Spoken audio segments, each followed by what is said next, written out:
David Allen was 78, a retired civil engineer, and a loving grandfather of 5. This was supposed to be a peaceful flight from Seattle to New York. He had planned it carefully. Aisle seat, light carry-on, and most importantly, his heart medication packed in a labeled prescription box. At the gate, David smiled at the flight attendant and handed over his boarding pass. He always dressed neatly, gray slacks, a button-down shirt, and a brown tweed cap. A woman in uniform gave him a polite nod and pointed toward the boarding tunnel. Everything seemed ordinary, but the moment he sat in seat 22C, a younger flight attendant stopped beside him. She had a stern look on her face. "Sir, may I check your bag?" David looked puzzled. "Is there something wrong?"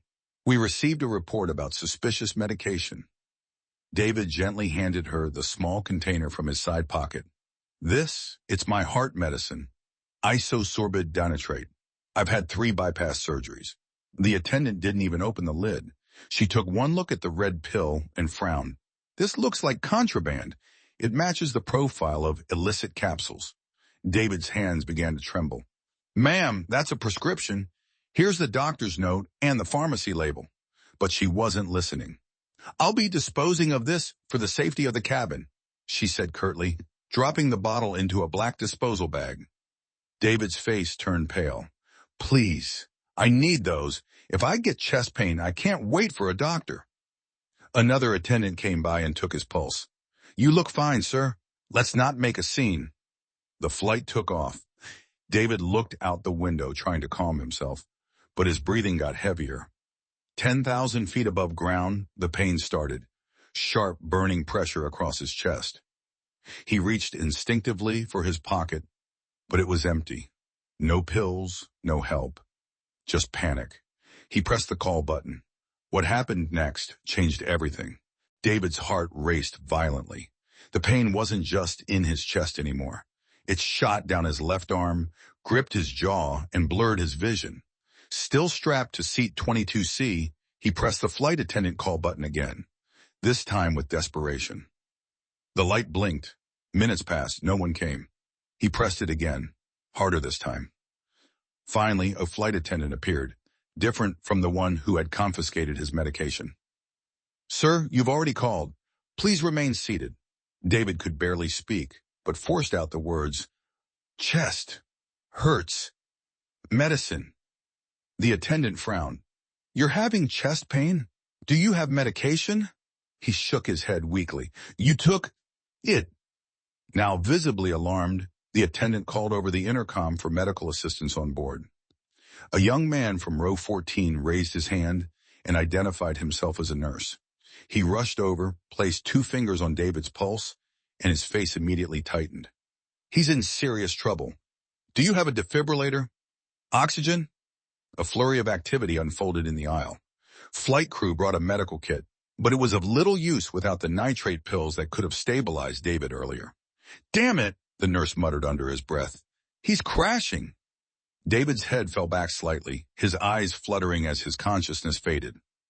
Passengers nearby stood in alarm, some offering help, others silently panicking.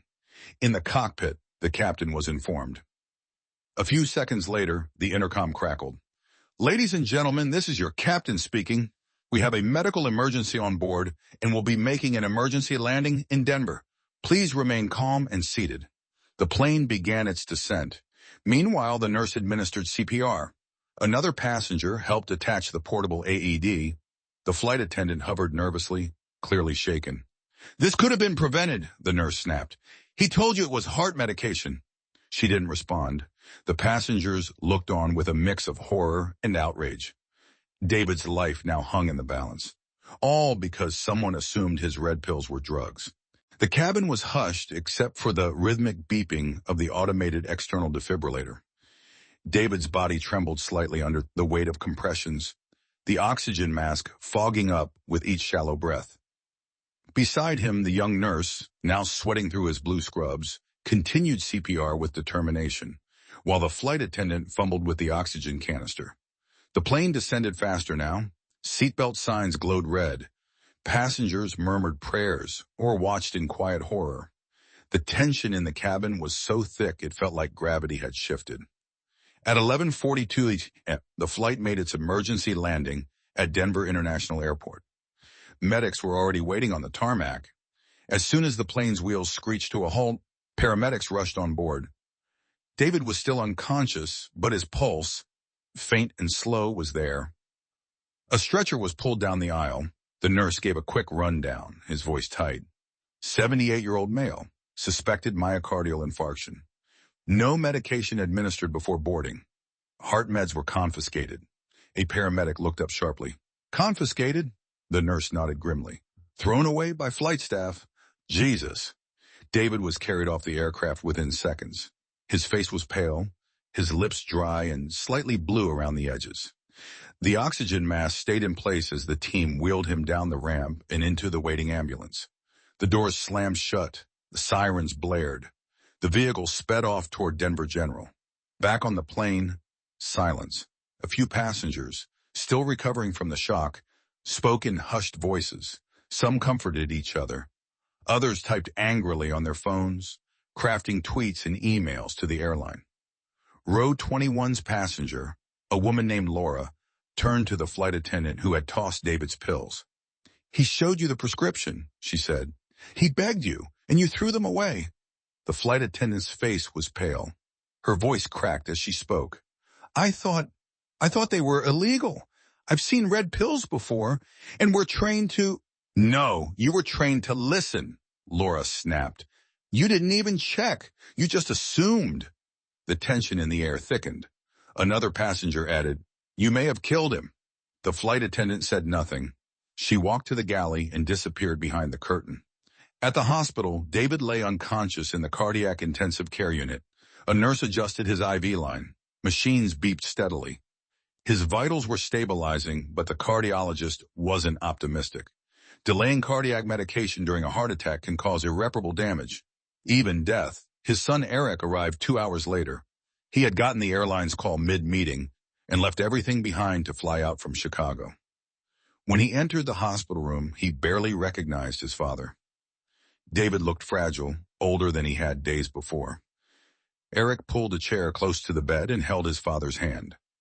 A doctor walked in, her expression grim. We were able to stabilize him, she said, but the delay in administering medication caused significant strain. There's muscle damage. It's possible he may not regain full heart function. Eric's jaw tightened. He had the pills. He takes them every morning. Why wasn't he given them? The doctor shook her head. We were told they were discarded mid-flight. Security concerns, apparently. Eric stood up abruptly. They threw away life-saving medicine. On a hunch? I'm sorry, she said. We see cases like this, but never quite like this. Eric looked at his father's pale face, his eyes welling up. The airline issued a brief statement that evening. Flight 792 made an emergency landing due to a medical situation involving a passenger. We are cooperating with authorities and reviewing internal procedures. Passenger safety is our utmost priority. It was sterile, cold, unapologetic. News outlets picked up the story quickly. First local, then national. Social media erupted, and with hashtags like #RedPillMistake and #JusticeForDavid trended across platforms. Passengers from the flight came forward with statements and photos. One video showed the exact moment David clutched his chest and pressed the call button. Another captured the young nurse shouting for more help. Eric, meanwhile, held a press conference from the hospital lobby. My father brought his prescription. He brought proof. He did everything right, he said. And still, he almost died because someone decided to play pharmacist. He paused, holding back tears. What if it were your father? Inside the hospital room, David stirred. It was midnight. Machines beeped slowly. The lights were dimmed. Eric noticed his father's hand twitch. Dad, he whispered, leaning forward. David's eyes opened. Barely. Eric, I'm here, his son said softly, his hands still wrapped around his father's. There was silence. Then David blinked slowly and croaked, My pills! Eric's face fell. I know, Dad, I know. David nodded faintly. They thought drugs. Eric clenched his jaw. They were wrong. and they'll answer for it. David's lips curled slightly, just a ghost of a smile. Then he closed his eyes again. But he was alive. David spent the next 3 days in the hospital's cardiac unit.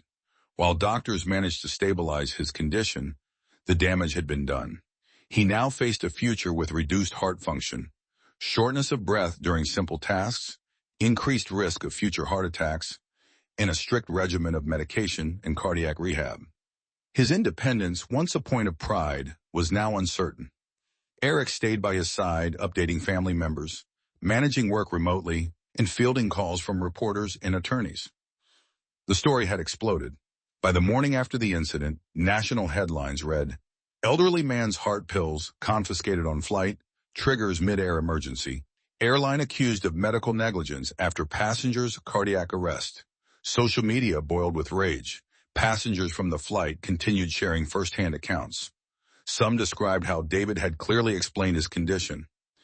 Others recalled how the flight attendant ignored the label on the prescription bottle. One post from passenger Laura, who sat across the aisle, went viral. "I watched this man plead for his life. He showed them the prescription. He begged. They tossed it in the trash. Minutes later, he was gasping for air. This wasn't a mistake. It was arrogance." Major news outlets aired segments with aviation experts and legal analysts. One attorney commented, "This could be a landmark case for in-flight medical protocol. The staff failed to verify medication, ignored documentation, and directly contributed to a life-threatening situation." The airlines scrambled to control the narrative. They released a second statement, more somber this time. "We deeply regret the incident involving Mr. David Allen. We are conducting an internal review and will cooperate fully with any investigations. Our thoughts are with Mr. Allen and his family." But it wasn't enough. 2 days later, a former flight attendant from the same airline published a scathing op-ed. "There's a culture of paranoia and overcorrection. We're trained more to avoid liability than to use common sense. This was preventable. It always was." Eric, standing outside the hospital, addressed reporters once more. "My father's condition is stable, but his life will never be the same. He trusted the system, and the system failed him." He then confirmed that the family was pursuing legal action, and their attorney, a civil rights lawyer known for high-profile cases, issued a powerful statement. "This is not only about one man's medication, it's about dignity, about ageism, about how we treat people when we're in positions of authority. The people responsible will be held accountable." Inside the airline's corporate headquarters, meetings were tense. PR advisors, legal consultants, and training supervisors gathered to assess the fallout. The lead legal officer summarized grimly, "This isn't just bad press, it's a lawsuit waiting to be precedent." An internal memo circulated, "Effective immediately, flight crew must consult medical support before discarding any passenger medication. All suspected substances must be verified with flight medical consultants before action." Too little, too late. Meanwhile, David, though still weak, had begun asking questions. He didn't remember much from the attack, but he recalled the fear, the helplessness, the coldness of the attendant's voice as she tossed away his lifeline. "Did they ever apologize?" he asked Eric one morning. Eric hesitated.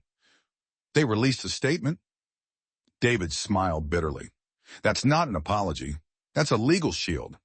He paused, then added, "I want people to know, not to punish, to prevent." Eric nodded. "They will." A week after the incident, David was discharged. As he was wheeled through the hospital's front entrance, local reporters waited outside. David didn't speak long, just a few words. "I want to thank the nurse on board, and I want every airline to remember, sometimes a red pill is just a red pill, and it saves a life." The nurse, Alex, had flown back to his home in Arizona, but had stayed in touch. His social media was flooded with messages of gratitude. Within 2 weeks, the airline's CEO appeared on national television. He apologized publicly to David and announced a new company-wide initiative, Project Heartline, a training overhaul for in-flight medical situations, including real-time telemedicine support, mandatory medication review policies, and quarterly empathy training. It was a PR win, but also an admission of guilt. Airlines across the country began reviewing their own protocols. The FAA issued a recommendation for standardized in-flight medication handling. Aviation watchdogs praised the response, though some said it should never have taken a near death for change to happen. David returned home to a modest house in Washington state. His neighbors brought food. His grandchildren visited often. He moved more slowly now, sometimes needing help up the stairs. But he smiled more, talked more. He knew his life had changed. Not just physically, but in the way strangers now recognized him. "You're the man from the plane," a barista whispered once. "I'm so glad you're okay." David smiled. "Me too." 3 months had passed since David Allen's near-death experience in the sky. Winter melted into spring, and the headlines slowly faded from the front page. But for David, the story had never really ended. It had only evolved. His life had changed in subtle but profound ways. He now took his morning walks with a cane. His daily meds had doubled. He attended weekly cardiac rehab, where nurses monitored his blood pressure and pulse as he walked laps inside a brightly lit gym. He didn't complain. He was alive. That was enough. One sunny afternoon, David stood on the porch of his son Eric's home, watching his grandchildren run through the yard. Their laughter cut through the air like wind chimes. Eric walked up beside him, 2 cups of tea in hand. "You okay, Dad?" David took the cup, nodded. "Better than I should be." They sat in silence for a while. "Did you ever hear back from the flight attendant?" Eric finally asked. David stared out toward the garden. "No, but I wasn't waiting for that." Eric nodded. "The lawsuit's moving forward. Depositions next month." David sighed. "I don't want revenge, son. Just better policies. So the next old man doesn't get treated like a threat because of a red pill." The following week, David received an envelope in the mail. Handwritten, no return address. Inside was a short note. "Mr. Allen, I was the flight attendant. I'm sorry. I panicked. I was afraid of making the wrong call, and I ended up making the worst one. I'm no longer with the airline, but I want you to know I see your face in my dreams every night. I hope one day you can forgive me." It was unsigned. David sat quietly with the note in his lap, fingers trembling. He folded it carefully and placed it in his drawer, beside photos of his late wife. 1 month later, David was invited to speak at a healthcare conference in San Francisco. The theme, compassion in crisis. He wasn't a doctor, but he was a patient, a survivor, and his story had touched thousands. As he stepped onto the stage wearing a gray suit and his old tweed cap, the room fell silent. He began without notes. 3 months ago, I was 30,000 feet in the air when my lifeline was taken from me. Not by a malfunction or a terrorist, but by fear. Fear dressed up as protocol. The person who took my medication thought they were protecting the flight. Instead, they nearly ended a life. But this story isn't about blame. It's about awareness. It's about reminding ourselves that empathy isn't optional. It's essential. The room rose in applause. Later that night, as he sat in his hotel room, David opened his email. One message stood out, from a young nurse named Alex. "Mr. Allen, I'm back in school. I've decided to pursue cardiac care full-time. That day on the plane changed me. I saw how seconds mattered. I want to make sure I'm always ready to be the difference." David smiled. "You already are," he whispered. Back home, David returned to a quieter life. He taught chess at the local library. He mentored kids in the neighborhood. He wrote letters to policymakers about in-flight medical training. Some of them even responded. One morning, Eric called. Turn on the news. A major airline, one of the largest in the world, had just adopted the Allen Protocol, a checklist for in-flight medical decisions named in David's honor. It required second verification for all medication concerns, built-in remote consultations with onboard doctors, and a new module called Compassion First. David blinked. Then he chuckled. Guess I made it to the Mile High Club after all. That summer, David flew again, for the first time since the incident. It wasn't easy. His hands trembled as he passed through security. The beeping machines, the sterile smell of jet fuel, the low murmur of boarding calls. It all came back. As he stepped onto the plane, a young female flight attendant noticed his nervousness. "First time flying in a while?" she asked kindly. David nodded. She smiled warmly. "Well, you're in good hands." He took his seat, glanced out the window, and placed his hand gently over his chest. This time, the red pill sat safely in his pocket. He took a deep breath, and finally, for the first time in months, he felt peace.